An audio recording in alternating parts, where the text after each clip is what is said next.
नमस्कार दोस्तों, हम आज आप लोगों को एक हंसी मजाक वाले गीत सुनाने जा रहे हैं। तो दोस्तों, अगर हंसी मजाक वाले गीत आप लोगों को पसंद आए तो लाइक जरूर करना और अपने दोस्तों के साथ शेयर करना ताकि वो भी इस गीत का आनंद लें। तो चलिए सुनिए, हम आप लोगों को सुनाते हैं।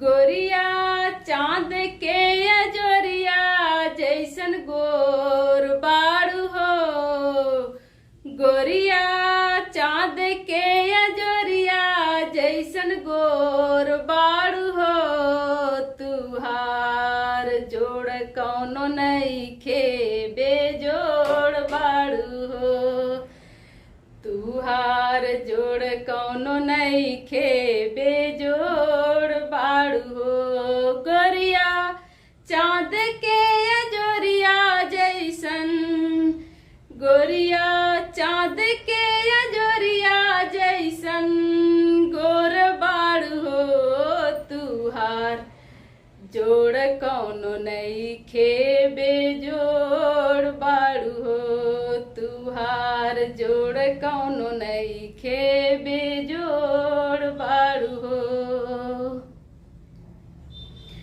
गोरिया चांद के अजोरिया जैसन गोर बाड़ू हो, गोरिया चांद के अजोरिया जैसन गोर बाड़ू हो, तुहार जोड़ कौनो नइखे बेजोड़ बाड़ू हो, तुहार जोड़ कौनो नइखे बेजोड़ बाड़ू।